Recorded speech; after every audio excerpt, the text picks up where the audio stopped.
우리 지난주 부활절이었습니다. 부활절이 지나고 나서 한 주가 지냈는데 부활하신 예수님의 능력이 우리 성도님들에게도 함께 하셔서 죽었던 모든 것들이 다시 살아나는 역사가 있기를 주님의 이름으로 축복합니다. 오늘 말씀의 제목은 부활하신 예수님이고요. 성경 말씀은 누가복음 24장 44절부터 49절까지 있는 말씀입니다. 저와 여러분이 한 절씩 성경 말씀을 나누어 읽도록 하겠습니다. 제가 먼저 읽습니다. 또 이르시되 내가 너희와 함께 있을 때 너희에게 말한 바 곧 모세의 율법과 선지자의 글과 시편에 나를 가리켜 기록된 모든 것이 이루어져야 하리라 한 말이 이것이라 하시고, 이에 그들의 마음을 열어 성경을 깨닫게 하시고, 또 이르시되 이같이 그리스도가 고난을 받고 제3일에 죽은 자 가운데서 살아날 것과 또 그의 이름으로 죄 사함을 받게 하는 회개가 예루살렘에서 시작하여 모든 족속에게 전파될 것이 기록되었으니 너희는 이 모든 일의 증인이라. 볼지어다 내가 내 아버지께서 약속하신 것을 너희에게 보내리니 너희는 위로부터 능력으로 입혀질 때까지 이 성에 머물라 하시니라. 아멘. 오늘도 주님 전에 나와 하나님의 말씀을 듣고 한 주일을 시작하는 여러분들에게 하나님께서 지혜도 주시고 명철도 주시고 능력도 주셔서 여러분들이 하는 모든 일이 주 안에서 형통하기를 주의 이름으로 축복합니다. 어느 날 새끼 오리가 엄마 오리에게 물었습니다. 엄마, 나 오리 맞아? 그러자 엄마 오리, 무슨 뚱딴지 같은 소리야. 너 오리 맞아. 너 오리 중에서도 아주 예쁜 오리야. 그러나 그 말을 들은 새끼 오리 얼굴이 별로 좋지 않았습니다. 그러더니 잠시 후 엄마, 나 진짜 오리 맞아? 하고 다시 묻는 것이었습니다. 엄마 오리는 단호하게 말했습니다. 맞아, 너 오리 맞아. 그러자 새끼 오리가 한숨을 푹 쉬면서 하는 말, 그런데 엄마, 난 왜 닭살이 돌아? 여러분, 우리 누구의 자녀죠? 하나님의 자녀 맞아요? 닭살 돋지 않아요? 닭살 돋아도 우리는 누구의 자녀다? 하나님의 자녀다. 닭살이 돋아도, 아토피가 있어도, 피부에 염증이 있어도, 탈모가 있어도 우린 누구의 자녀? 하나님의 자녀입니다. 그래서 하나님은 하나님의 자녀들에게 이렇게 말씀하십니다. 사랑한다 아들아, 내가 너를 잘 아노라. 사랑한다 내 딸아, 내게 축복 더하노라. 아멘. 여러분 하나님의 자녀인 걸 믿으시고 하나님의 축복을 받는 여러분들이 되실 줄로 믿습니다. 예수님이 부활하셨습니다. 어떻게 좀 가슴이 좀 벅차오르세요? 지난주에 제가 이 말씀을 드리면서 예수님이 부활하셨음을 믿는 사람은 무슨 길을 간다? 생명의 길을 간다. 그래서 예수님의 부활하셨음을 믿는 사람은 이 생명의 길을 가기 때문에 기쁘게 산다. 이렇게 제가 여러분들에게 말씀을 드렸습니다. 자, 그러면 부활하신 예수님이 무엇을 하셨을까? 여러분, 만약에요, 뭐 그런 일이 있어서는 안 되겠지만 내가 죽었다가 다시 살아났어. 아니, 그냥 죽을 병에 걸렸다가 다시 살아났어요. 그러면 우리는 살아나서 제일 먼저 무엇을 할까요? 죽었다가 다시 살아났어. 죽을 병에 걸렸는데 다시 살아났어. 그러면 무엇을 할 것 같아요? 뭐 생각 안 해보셨어요? 우린 절대 안 죽어. 그러니까 아마 죽었다가 살아났다면, 내가 죽을 병에 걸렸다가 다시 고침을 받았다면 아마 살아났다는 것을 알려야 되지 않을까. 지금 다 울고 있어. 죽었다고, 다 끝났다고 생각하고 있어. 그런데 내가 살아나서 제일 먼저 그곳에 가서 야, 아니야, 나 안 죽었어, 나 살았어, 이렇게 얘기하는 게 올바른 게 아닐까. 그리고 그 소식을 들은 사람들은 얼마나 기뻐할까. 그래서 예수님도 제 생각에는 죽었다가 살아나셔서 제일 먼저 자기의 가장 가까운 사람들에게 살아나셨음을 알리셨을 것 같아요. 그래서 먼저 제자들에게 알리시지 않았을까 생각을 했는데 성경은 제자들보다 먼저 죽었다가 살아난 걸 알린 사람이 따로 나오더라고요. 누구죠? 마리아예요. 제자들, 원래 예수님이 평소에 이 제자들하고 늘 가까이 계셨고 제자들을 사랑하셨기 때문에 전 제자들에게 나타날 줄 알았는데 성경에 보니까 제자들에게 먼저 나타난 게 아니라 마리아에게 나타나셨더라고요. 그게 왜 마리아에게 나타났을까요? 그 마리아가 어떻게 했어요? 가장 많이 슬퍼했다는 거예요. 예수님이 돌아가셨을 때 물론 제자들도 슬퍼했죠. 그런데 가장 많이 울고 가장 많이 힘들어했던 사람이 누구냐? 바로 이 마리아였다는 거예요. 게다가 이 마리아는 무덤가에 와서 예수님의 시신이 없어지자 떠나지 않고 그 자리에 있는 거예요. 마치 이 무덤에서 누가 예수님의 시신을 찾아갔는지 내가 그 시신을 발견할 때까지는 내가 이 자리를 떠나지 않겠다. 이러한 심정을 가지고 마리아가 그 자리를 지키고 있었다는 거예요. 그래서 어떻게? 예수님께서는 가장 많이 힘들어하고 가장 많이 슬퍼하고 있는 이 마리아에게 찾아오신 게 아닐까. 솔직히 저도요, 가끔 이렇게 성도님들 때문에 속상할 때가 있어요. 왜 속상하냐 하면 우리 성도님들이 어떤 때 저한테 와서 그래요. 목사님, 저 이런 문제가 있으니까 기도해 주세요. 이렇게 부탁을 합니다. 그러면 제가 이제 제 사무실에 칠판이 있거든요. 거기다가 써요. 그분의 이름이랑 기도 제목을 써요. 그리고 하여간 생각날 때마다 기도를 해요. 그러면 문제가 해결됐으면 얘기를 해야 될 거 아니야. 근데 저는 계속 어떻게 잘 됐나, 해결이 됐나. 근데 얘기를 안 해. 근데 나중에 다른 사람을 통해서 그 문제가 해결됐다 그러면 좀 황당한 거예요. 황당한 거. 그러니까 마리아가 예수님이 돌아가신 걸 알고 제일 많이 슬퍼하고 제일 많이 힘들어했잖아요. 그런데 만약에 마리아는 계속 예수님을 찾아야 되는데 그러고 있는데 예수님 살아나셔서 다른 사람 먼저 만났다가 다른 사람들을 통해서 소식을 듣는다면 이 마리아가 얼마나 황당하겠습니까? 그래서 아마 예수님께서는 정말 이 마리아, 가장 슬퍼하고 가장 힘들어하고 있는 마리아에게 먼저 나타나신 게 아닐까. 그래서 마리아에게 마리아야, 내가 살아났다, 이렇게 가르쳐 주신 것 같아요. 자, 그 다음에 두 번째, 이 예수님께서 누구를 만나셨죠? 성경에 보니까요, 엠마오로 가던 두 제자를 만나셨어요. 이 엠마오로 가던 제자들은요, 왜 지금 예루살렘을 떠나 엠마오로 가고 있었냐면요, 예수님이 돌아가셨다고 생각했기 때문이라는 거죠. 예수님이 싫어서 떠난 것도 아니고 예수님이 미워서 떠난 것도 아니에요. 예수님에 대한 애정이 식어서 떠난 것도 아니에요. 이들은 어떻게 보면 잘못된 정보를 가지고 이제 예수님이 돌아가셨으니까 다 끝났다라는 생각을 가지고 엠마오로 가고 있었다는 거죠.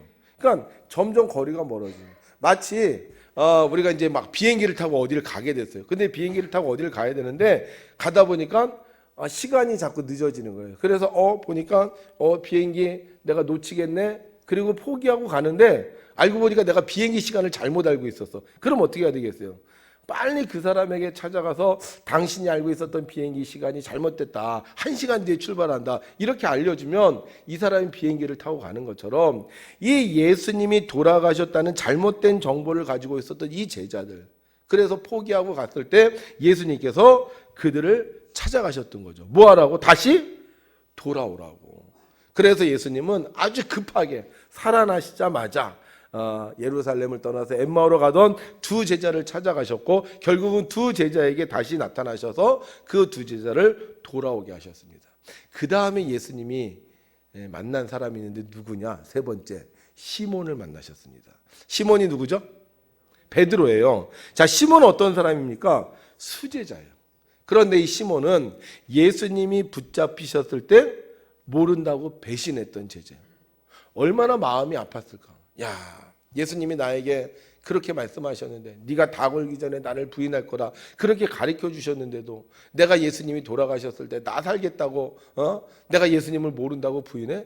아마 다른 제자들은 모여서 예수님 돌아가셨는데 어떻게 이렇게 얘기하고 있을 때 이 시몬 베드로는 어디 골방에 처박혀서요 막 울고 있을지도 몰라요. 자기 자신을 막 비판하면서 한탄하면서 내가 이 정도밖에 안 되나 그러면서 막 슬퍼하고 있었을 것 같아요. 그래서 예수님은 세 번째로 이 시몬을 만나셔서 아니야, 아직 끝나지 않았어. 내가 다시 살아났다는 것을 가르쳐 주시지 않으셨을까. 그 다음에 네 번째, 나머지 제자들을 만나셨어요. 이 제자들은 이 다락방에 모여 있었습니다. 한숨도 쉬고 걱정도 하고 어떻게 해야 될지 몰라 답답해하고 있었습니다. 그런데 그때 예수님이 오셔서 제자들을 만나 주셨어요. 그러니까 예수님이 부활하시고 나서 제일 먼저 한 일은 뭐예요? 자기의 죽음을 슬퍼하고 아파하고 힘들어하는 사람들을 만나 주셨다는 거죠. 예수님이 죽던 말든 상관도 없어. 뭐 그래? 돌아가셨나 보지 뭐. 그랬나 보지. 이런 사람들은 예수님이 만나시지 않으셨어요. 근데 평소에 예수님을 사랑하고 예수님을 좋아하고 예수님을 따라다니던 사람들에게 나타나셔서 예수님의 부활을 알려주셨습니다. 여러분, 주님은 주님을 사랑하는 사람에게 나타나십니다. 난 주님 별로 사랑하지 않아. 난 주님과 상관없어. 이런 사람들에게 주님은 나타나지 않으세요. 그런데 난 주님 사랑해요. 난 주님을 좋아해요. 난 주님과 함께 하고 싶어요. 이런 사람들에게 주님은 반드시 나타나 주시는 거예요. 자, 그런데 여기서 한 가지 이상한 점이 있어요. 자, 주님은 부활하시고 나서 마리아를 만나시고 엠마오로 가던 두 제자를 만나시고 시몬을 만나시고 나머지 제자를 만나셨습니다. 자, 그러면 이제 어떻게 해야 돼요? 그들과 함께 즐거운 시간을 보내야 되지 않겠습니까? 그죠? 다시 부활해서 살아났으니까 그들과 함께 더 성경을 가르쳐 주시고 어떤 능력을 주셔야 되지 않겠어요? 근데 성경을 자세히 읽어보면요, 이 예수님께서 이 마리아와 제자들을 만나고 나서 7일 동안 다시 그들에게 나타나지 않으세요. 주님이 제자들을 찾아오신 건 맞는데 그 이후로는 제자들과 함께 하지 않으시고 주님 혼자 따로 다니시는 거예요. 우리가 생각하기에 죽었다가 살아났으면 가장 사랑하는 제자들과 다시 행복한 삶을 살아야 될 거라고 생각을 하는데, 주님은 부활하시고 나서 제자들에게 얼굴을 보이신 후에 다시 그들을 떠나서 혼자서 뭔가 활동을 하신다는 거죠. 전 이게 궁금해지기 시작을 했어요. 예수님이 사랑했으면, 사랑했던 제자들에게 나타났으면 사랑하는 제자들과 함께 있어야 되지, 왜 갑자기 얼굴만 잠깐 보이셨다가 야, 나 살아났다, 걱정하지 마라, 그리고는 그들을 떠나셨을까? 그것도 며칠 동안? 7일 동안 떠나셨다가 8일째 되는 날 나타나는 거예요. 우리 아버지가 농부야. 근데 아버지가 돌아가셨다가 다시 살아났어. 그럼 어떻게 해야 돼요? 나하고 함께 살면서 더 맛있는 것도 먹고 더 구경도 하고 그 다음에 뭐 농사 기술도 가르쳐주고 이래야 되는 거 아니에요?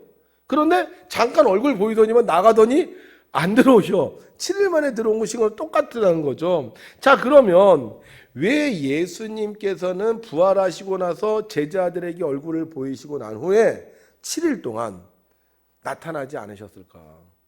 성경을 아무리 찾아봐도요, 7일 동안 예수님의 행방이 묘연해. 도대체 뭘 하셨지? 7일 동안? 혹시 원수들을 만나러 가서 다 한 사람씩 다 처리하셨나? 아니면 그동안 어디 구경하지 못한 해외여행을 가신 건가? 왜 살아났으면 사랑하는 제자들과 함께 있어야 되는데 이 제자들과 함께 하지 아니하시고 그 행방이 묘연할까?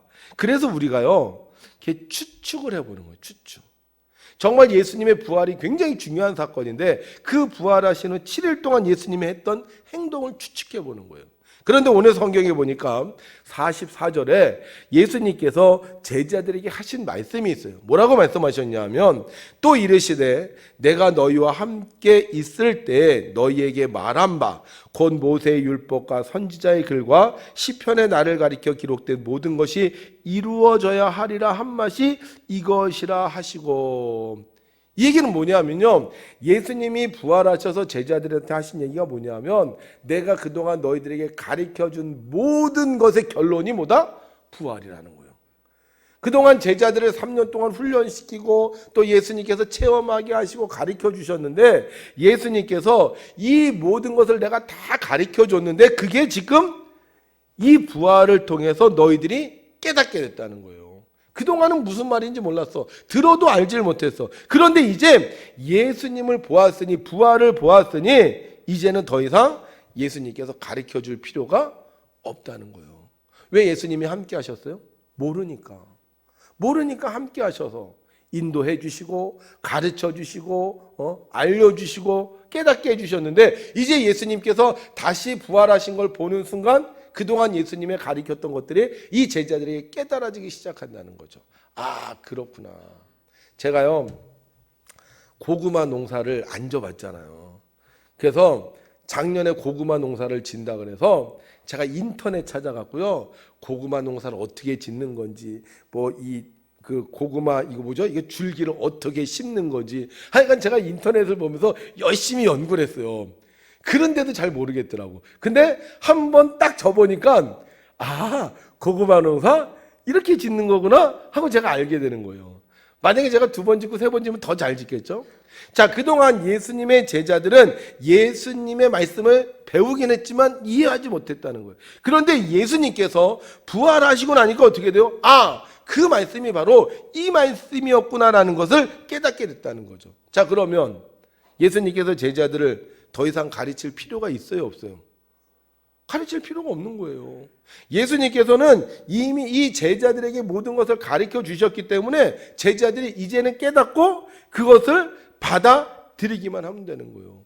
그러니까 이 7일 동안 뭐 더 이상 이들에게 가르쳐 줄 필요가 없다는 거죠. 그러면 이 7일 동안 예수님이 무엇을 하셨느냐? 예수님께서 이 말씀을 하시고 나서 제자들에게 하신 말씀이 있습니다. 우리 함께 읽죠. 시작. 너희는 이 모든 일에 뭐다?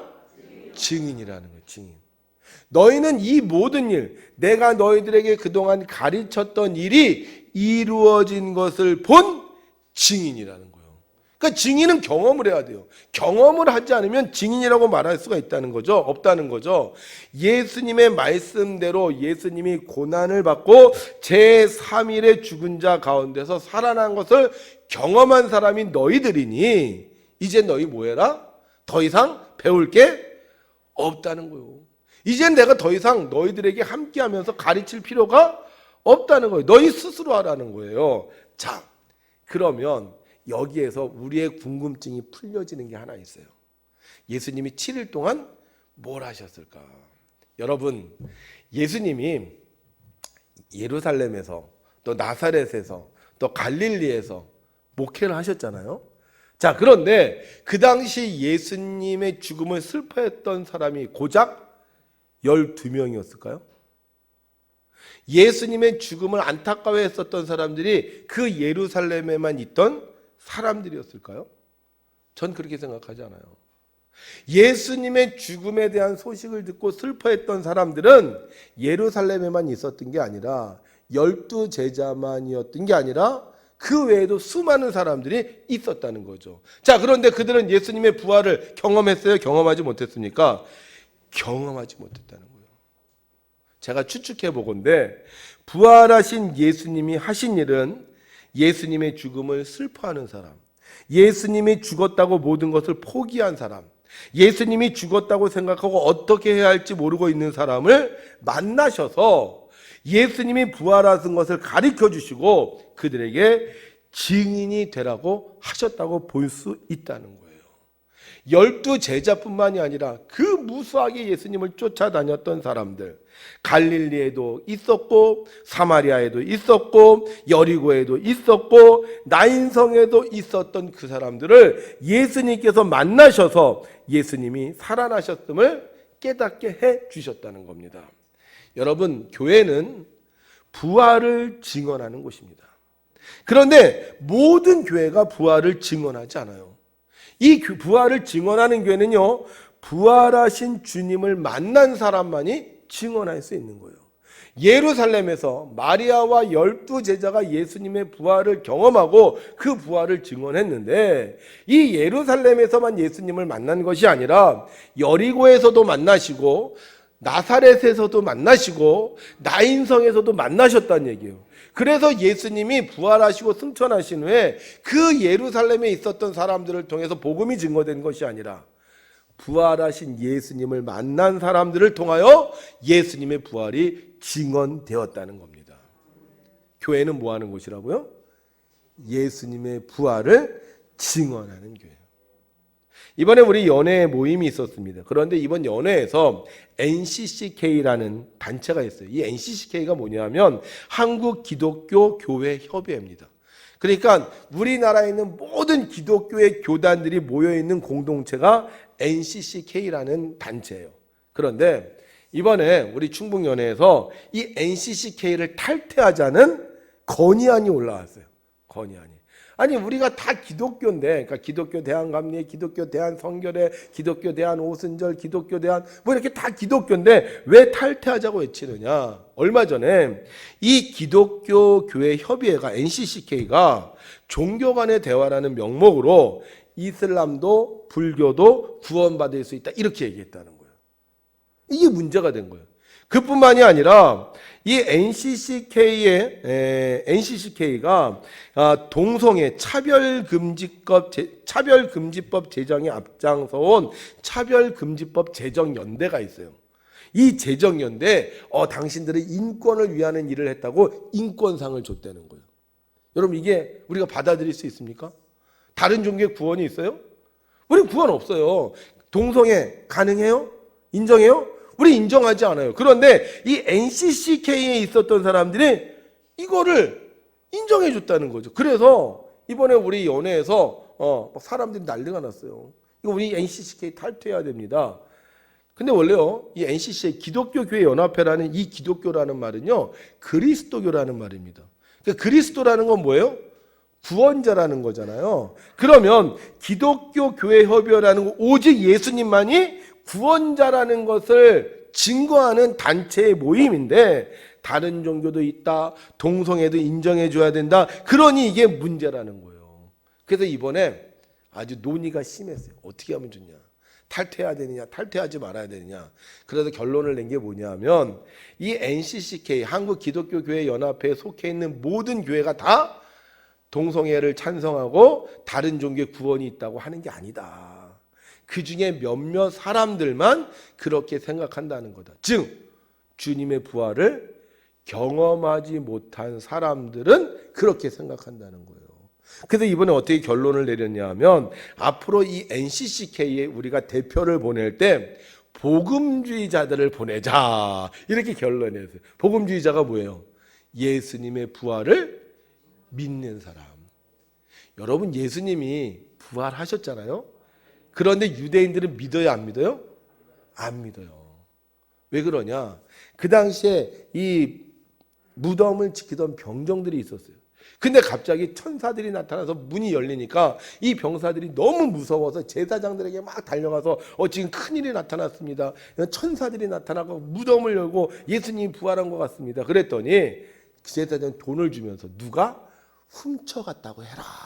훔쳐갔다. 이렇게 얘기를 했어요. 그래서 소문이 퍼졌는데 예수님이 부활한 게 아니라 예수님의 시신을 훔쳐갔다라는 소문이 난 거예요. 그런데도 중요한 건 예수님의 부활을 경험한 사람들이 있었다는 것이고 그 경험한 사람들이 지금도 예수님은 부활하셨다고 이야기하고 있다는 거예요. 여러분 교회는 다른 거 없어요. 뭐 착하게 살아야지, 뭐 법대로 살아야지. 물론 이런 것도 중요합니다. 그러나 교회의 가장 중요한 건 뭐냐? 예수님의 부활을 증언하는 것이라는 거예요. 우리가 주일이라 그러잖아요. 주일. 원래는 성경에 보게 되면 무슨 날을 지키라 그랬어요? 주일을 지키라 그랬어요? 안식일을 지키라 그랬어요? 안식일을 지키라 그랬어요. 근데 왜 주일은 안식일 토요일인데 이 안식일을 지키지 않고 주일을 지킬까? 주일은 무슨 날이냐면요. 예수님이 부활하신 날이에요. 그래서 여러분 성경을 읽으면 안식 후 첫날 이른 새벽에 이렇게 시작되잖아요. 그래서 교회는 이 안식일을 지키는 게 아니라 이 주일을 지키는 이유가 바로 그날에 예수님 부활한 것을 증거하기 위한 거라는 거죠. 예수님이 부활한 것을 경험한 제자들이 안식 후 첫날 모여서 예배를 드렸어요. 예수님이 부활하셨습니다. 우리의 죄를 사하시고 부활하셨습니다. 그래서 이들의 모임이 주일이 되었고 주일날마다 우리는 모여서 뭘 증거하느냐? 예수님이 부활하셨다는 것을 증거하는 거예요. 자, 그러면 왜 예수님의 부활이 이렇게 중요한 사건이 되었느냐? 우리가 죽었다가 살아나는 게 정말 중요하니까 이 예수님의 부활이 중요하냐? 물론 그런 의미도 있습니다만 예수님의 부활을 경험한 사람들의 삶이 변화되었다는 거예요. 어떻게 변화되었느냐? 우리 함께 읽죠. 또 그의 이름으로 죄사함을 받게 하는 회개가 예루살렘에서 시작하여 모든 족속에게 전파될 것이 기록되었으니, 다시 말하면 예수님의 부활을 통하여 우리가 더 이상 죄인이 아닌 사람이 되었다는 거예요. 히브리서 9장 27절에 보게 되면 한 번 죽는 것은 사람에게 정해진 것이요 그 후에는 뭐가 있다? 심판이 있다는 거예요. 심판. 그래서 우리 모두는 이 세상에 살면서 죄를 짓고 심판을 받아야 되는데, 예수님께서 십자가에 죽으심으로 말미암아 우리는 더 이상 죄를 지은 자가 아니라 새로운 존재로 다시 살아났다는 거예요. 그래서 예수님의 부활을 경험한 사람은 죽음의 길을 걸어가는 것이 아니라 무슨 길? 생명의 길을 걸어간다는 거예요. 그래서 예수님의 부활 이전에는 아이고 이젠 죽었구나, 우리는 이제 죄를 인하여 심판을 받아야 되는구나, 이렇게 생각했는데, 예수님의 부활을 통해서 우리는 더 이상 심판을 받는 자가 아니라 하나님의 축복을 받는 사람이 되었다는 겁니다. 여러분, 장수하는 게 축복입니까? 저주입니까? 축복입니까? 이게 앞으로 영원히 사는 사람은 장수하는 게 축복이고 기쁨이에요. 이제는 내가 옛날에 어려운 삶을 사는 것이 아니라 하나님의 은혜로 삽니다. 그런데 이 예수님의 부활을 경험하지 않는 사람들은 이 길이 고난의 길이 될 수 있다는 거예요. 그래서 예수님의 부활을 믿는 사람들은 장수가 영생의 길이고 축복의 길이고 행복의 길이라고 생각하기 때문에 날마다 기쁘게 살아가는 것입니다. 예수님은 부활하신 후 예수님을 사랑하는 사람들을 찾아다니셨어요. 그리고 이 목격한 자들을 증인이 되게 해주셔서 생명의 길을 걸을 수 있도록 축복해 주셨습니다. 부활하신 예수님 7일 후에 다시 제자들을 찾아오십니다. 왜 제자들을 찾아왔느냐? 7일 전에 예수님께서 마리아도 만나고 엠마오로 가던 제자도 만나고 시몬도 만나고 제자도 만났는데, 그때 그곳에 한 제자가 없었어요. 누구?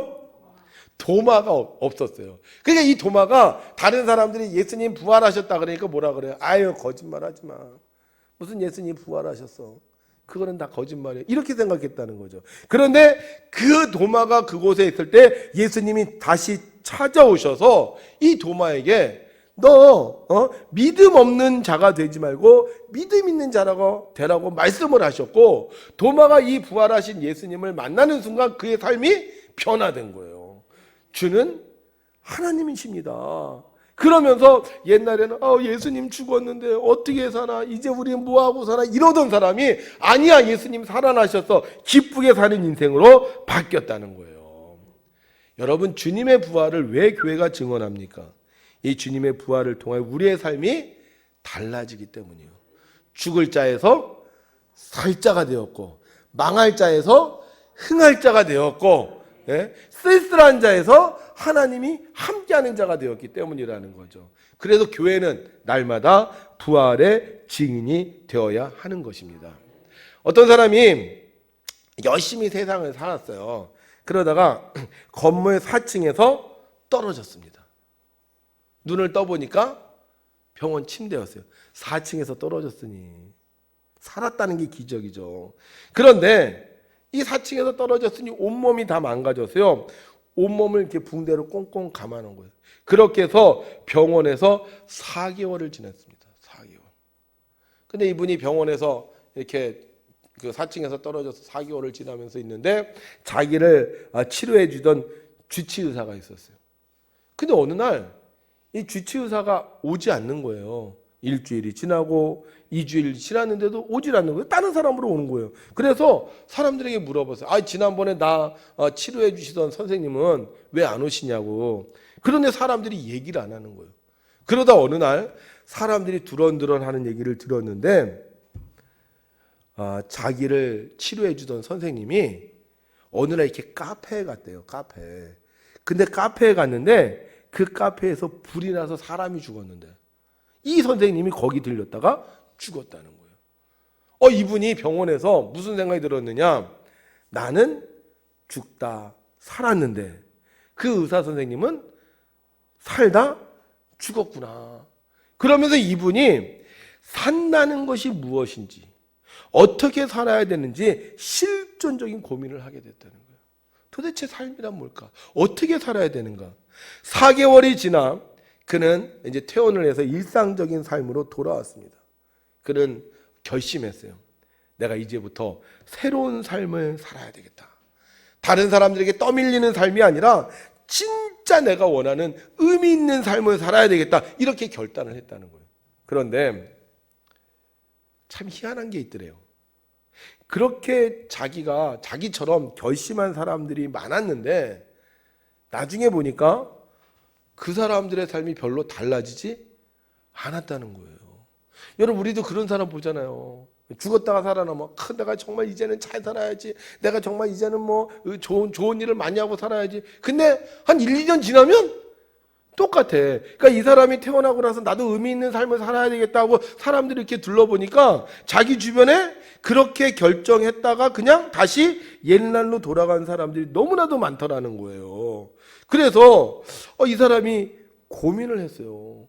왜 저 사람들 죽었다 살아나서 이제 새로운 삶을 살겠다고 결단하고는 왜 옛날로 돌아가지? 그러면서 어떻게 하면 나는 새로운 삶을 살 수 있을까 찾아보기 시작을 했어요. 책도 보고 세미나도 보고 하다가 이분이 내린 결론이 있다는 거죠. 그게 뭐냐? 죽었다 살아나서 새로운 삶을 사는 가장 좋은 비결. 뭘 것 같아요? 네? 일단 뭐래도 하자. 이분의 결론은 그거예요. 일단 뭐래도 하자. 옛날에는 뭐 때문에 못했는데, 바빠서 못했는데, 시간이 없어서 못했는데, 누구 때문에 못했는데, 돈이 없어서 못했는데, 머리가 나빠서 못했는데, 그러고 살았다는 거예요. 그래서 사람들이 죽었다가 살아나고 난 그렇게 살아야지 그랬는데도 불구하고 여전히 옛날 습관처럼 뭐해서 못하는데 하다 보니까 결국은 다시 옛날로 똑같이 돌아갔다는 거예요. 그래서 이분이 일단 뭐라도 하자. 그래서 바빠도 하고 돈이 없어도 하고 힘들어도 하고 그렇게 해서 이분이 20년을 살았대요. 20년. 이분이 어떻게 됐는지 아세요? 20년 지나고 나서 이분이요. 20년이 지나고 나서 다른 사람을 돕는 강점 코치가 됐어요. 자기가 살아보니까 제일 중요한 게 뭐다? 다른 사람을 도와주는 것만큼 좋은 게 없다는. 그래서 얼마 전에 책도 냈습니다. 그리고 그분은 그 책에서 이렇게 썼어요. 어제의 나는 이미 죽었고 다시 사는 거야. 바로 지금부터 나는 날마다 다시 사는 거야. 그래서 이분은 날마다 다시 사는 거예요. 뭐해서 못하는 게 아니라 다시 하는 거죠. 여러분, 부활하신 주님을 만났습니까? 그러면 우리는 죽는 게 아니에요. 사는 거예요. 못하는 게 아니에요. 하는 거예요. 우리 매번 그러잖아. 내게 능력 주시는 자 안에서 내가 모든 것을 할 수 있는 것도 있고 없는 것도 있다 그러잖아요. 근데 부활하신 주님을 만나는 사람 모든 것을 할 수 있는 거예요. 그래서 어떻게 하는 거예요? 내게 주어진 일 하는 거예요. 해보는 거예요. 힘이 들어도 시간이 없어도 그게 어려워도 하다 보니까 어떻게 돼? 나중에는 나만 잘 사는 게 아니라 내 주변에 있는 사람도 잘 사는 삶을 살게 해주는 거예요. 우리 그리스도인들은 특별히 부활의 주님을 믿습니다. 그러면 부활의 주님을 믿는 이 신앙인은 어떻게 해야 되겠어요? 주님께서 내게 주신 삶을 살아가는 거예요. 주일 예배도 드리고 봉사도 하고 헌신도 하고 그래서 우리가 옛날 하나 못해 힘들어 어려워했던 삶을 하는 삶으로 바뀔 때 나도 잘 되고 내 주변에 있는 사람도 잘 되는 거예요. 아이고 요즘 목사님들이 저한테 자꾸 전화가 와요. 왜 전화 오는지 아세요? 목사님 교회는 어떻게 하세요? 뭘 어떻게 하시는 거 물어볼 것 같아요. 식사는 어떻게 하기로 했어요? 주일 오후 예배는 어떻게 하기로 했대요? 지금 다른 교회는요 다 안 하려고 그러는데 올해 식사하지 맙시다. 오후 예배 드리지 맙시다. 그냥 주일날 교회만 왔다 갔다 합시다. 그러니까 어떤 분이 그 얘기 듣고 야 이제 우리나라도 미국 교회가 되나 보다. 이제 이렇게 얘기한다는 거예요. 그래서 이분들이 그래서 우리 백운교회는 좀 살아있는 교회니까 이 백운교회가 어떻게 하나 궁금해서 저한테 자꾸 전화를 하시는 거예요. 여러분, 부활하신 주님은 다른 사람들을 만나셔서 생명을 주셨어요.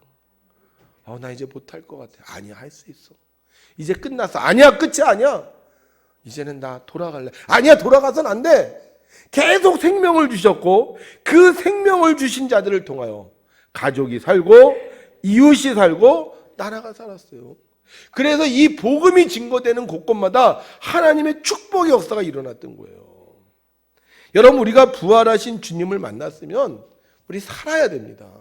나도 살고 너도 살고 우리도 살아야 되는 거예요. 그래서 우리는 죽어가는 것이 아니라 살아가는 거고, 교회는 세상을 계속 살리는 역할을 하는 겁니다. 이번에 부활절 지나고 나서 고민을 했어요. 부활절 그래도 이번에 우리 성도님들이 헌금도 초과했는데 어떻게 하면 좋은 일을 할 수 있을까? 그래서 고민하면서 기도하고 있는데 부활절이 지난 19일 날 저에게 한 장의 사진과 함께 문자가 왔어요. 어떤 사진이 왔느냐? 이 사진이 왔어요. 이 사진. 제가 그래서 이 사진을 보고 또 좀 찾아봤어요. 찾아봤더니 이런 사진. 또 찾아봤더니 이런 사진. 무슨 사진 같아요? 불난 사진이요. 불난 사진. 제가 아는 목사님이 저에게 이 사진을 보내면서 밑에다가 이렇게 문자를 써서 보냈어요. 목사님, 여기 담임 목사가 저랑 같이 공부한 늦가기 목사입니다. 그러니까 원래 신학을 안 했던 목사예요. 신학을 안 하다가 다른 일을 하다가 늦게 이제 목회를 했는데 그 목사님이 목회하던 교회가 불이 났대. 그러면서 도움의 손길이 필요합니다. 이렇게 써서 저한테 보냈더라고요. 그래서 제가 이제 그 기사가 난 걸 이렇게 쭉 찾아보니까 이 교회는 안성에 있는 새생명교회예요. 교인은 10명. 다 연세가 드신 고령층의 교인입니다. 그래서 이 목사님이 부임을 하고 나서 그 지역사회로 해서 뭘 할까 하다가 지역 아동센터를 운영을 했어요. 그래서 연세 드신 10분의 교인들과 지역센터를 하면서 아이들에게 공부와 쉼터를 제공했습니다. 살리는 역할을 했던 거죠. 그런데 주방에서 불이 시작되어서 교회까지 번져서 다 타버리고 말았어요. 하여간 주방이 문제인가 봐. 우리 교회도 주방에서 옛날에 불이 시작했잖아요. 근데 이 교회가 이제 이렇게 지역 아동센터를 하면서 건축을 했는데 아직도 대출 한 3,500만 원의 빚이 남아 있는 교회라는. 저한테 이제 사진하고 이제 문자를 보내왔더라고요. 그래서 제가 그걸 딱 받아들고 고민을 했어요. 우리 지방도 아니고 내가 잘 아는 목사도 아닌데 내 주변에 어려운 사람들도 있는데 어떻게 하면 좋을까 고민하면서 기도하는데 하나님께서 어느 날 제게 이런 감동을 주시더라고요. 돈 없냐? 그러더라고. 돈 없냐? 근데 생각해 보니까 돈이 있어요, 없어요? 돈이 있잖아. 제가 돈이 이게 만약에 우리 교회가 요거밖에 없어. 그러면 우리 쓰면 안 되겠지. 근데 우리 교회는 부활을 경험한 교회잖아요. 그러면 돈을 쓰면 돈이 모이겠어요, 안 모이겠어요? 또 모이지, 또 모이지. 그러니까 하나님 딱 너 돈 없냐? 그러더라고. 그래서 아니 돈이 있는데요.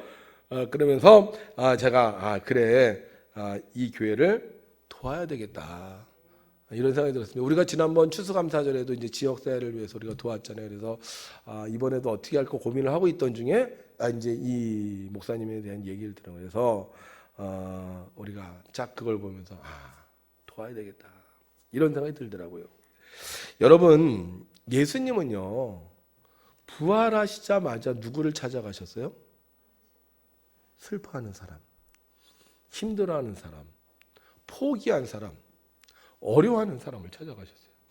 이 목사님 지금 어떤 심정일까? 어떤 마음일까?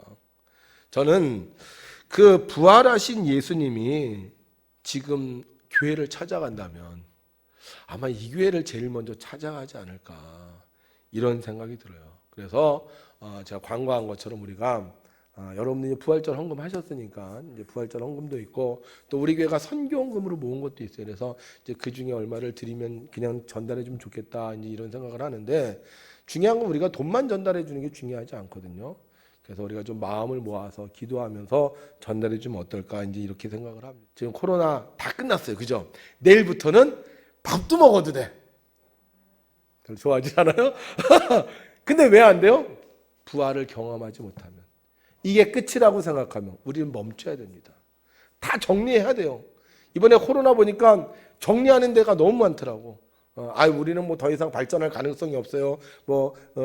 이것도 팔고 저것도 팔고 뭐 식기도 팔고 뭐 다 팔어. 그런데 아직 희망이 있는 데는 어떻게 해요? 버티는 거예요. 희망이 있는 데는 새로운 일들을 계속 꾸미는 거예요. 우리 교회 희망이 있습니까? 없습니까?